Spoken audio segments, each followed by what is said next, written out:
the special courts for child sexual crimes continue to be expanded, and what will the government do to ensure that every child survivor has a strong support system? My commitment is to ensure that Malaysia is a country that protects children. So certainly when you have avenues, whether it's through the special court system, whether it's through rehabilitative processes that are more holistic, it has to be top agenda, especially in Parliament, and we, including different ministries, backbenchers and opposition members of Parliament alike, must strengthen and support the role of the Ministry of Women to realise all these suggestions and programs. So some people have said that it is political suicide for politicians to be opposing child marriages. Do you agree, and why? This already assumes that it's a political subject matter, that there's room for it to be politicized, and I think I will not accept that. I mean, I have 2 children of my own, and Islam clearly states, whether it's from Qardawi or Jasir Auda, that child marriages have brought so much problems and has been detrimental to so many women, girls worldwide, that is not going to be sanctioned. And that's why, for me, it's not the issue whether you're trying to be populist in this matter. Certain things must withstand the test of populism. It is not a cause that's only championed by the liberals. It has to be a cause that must be championed by any right-thinking, sensible person on earth. Any legislators who are against it, we have to do our bit to basically tell them, don't use Islam here, don't use religion here. It is untenable, it is unacceptable. I always utilize the existing fatwas that exist against child marriages, and of course it's going to be including the issue of customary marriages as well in Eastern Malaysia. So it has to be looked at holistically.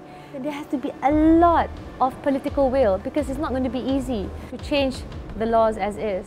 But that's where we need to do what we need to do. We've seen a lot of protectionist policies being espoused in the first few months of government. No migrant cooks, clamp down on migrant workers. But this reminds me of nationalist movements in Brexit, Trump. Is that the new Malaysia, or can we chart another path forward? I'm glad that you brought up this issue, because one of the things I feel that we don't talk about is what KS Jomo, the economist, keeps repeating.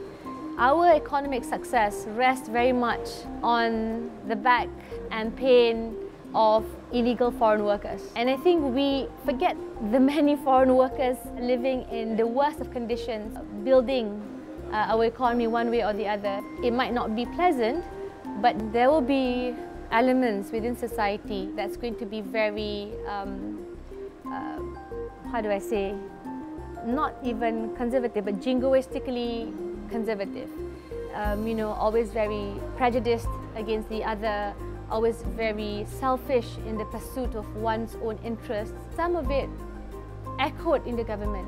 You cannot allow for policies that marginalize any segments. I would like to call on all of us to always adhere to our strict moral compass, and perhaps remind us of our own humanity in announcing policies and decisions. You recently mentioned that now is the time for Malaysia to introduce comprehensive sexuality education. Yeah, so can you explain a bit about why you support that, and also what you would say to the many Malaysians that still don't support that? Because I think the issue is fear again, right? Because you think that you open up an avalanche of sexually curious individuals. There's already interest.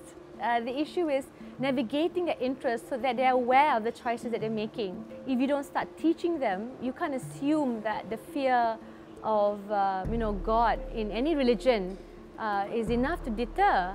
Clearly, it's not. Looking at the statistics, Islam is pragmatic. If it's seen as unjust, it cannot be Islamic. It cannot be in line with the maqasid of Sharia. So that's why I get very exasperated, because you always invoke the name of my religion to suit your completely bigoted, narrow-minded views. And it's very sad, it's very upsetting. And Islam is about the exaltation of knowledge. We have growing adults that really need to understand what it entails. What are the dangers of unprotected sex? It's a reality that we have to grapple with. I mean, go to any, rumah perlindungan. Don't think that it doesn't happen. Look at the statistics in Kelantan, in Terengganu. Frequent the government hospitals. Look at what's happening around us. And I think that's how you convince people, look, children and growing adults must understand the range of problems and, make their own decision based on that knowledge. I started with my siblings. I'm trying to figure out what to say to my children. But, it has to be said. What do you think about the current state of Malaysian journalism, and what changes would you like to see in Malaysian media? I was invited by RTM after 10 years, and I was glad that they invited a past sympathizer academic to be featured alongside me. There's differences of opinion, and no matter how frustrated we might be, it's important to have that kind of diversity. I think Malaysia needs a very vibrant journalism, vibrant media, which can act as sufficient, reminder to politicians to always toe the Malaysia line. One of the things that struck me throughout the years was the fact that R.AGE allows for the voices of the youth to be represented. Because not many media outlets, have that realization. When you talk about youth, you automatically equate it with just fun and trivial matters.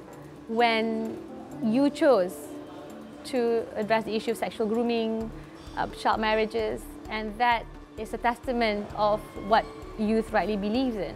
What do you think the youth are looking for in their politicians? Sorry. Like, such a cliche question. No, good, it's good because, it's good. It's like, because even for me, right, I mean, I feel like if I answer it, I sound so presumptuous. But look at the different polling results. Their concern is about the future. I think they just want for you to be true to yourself. And there's so much pressure to conform in this Malaysia Baharu.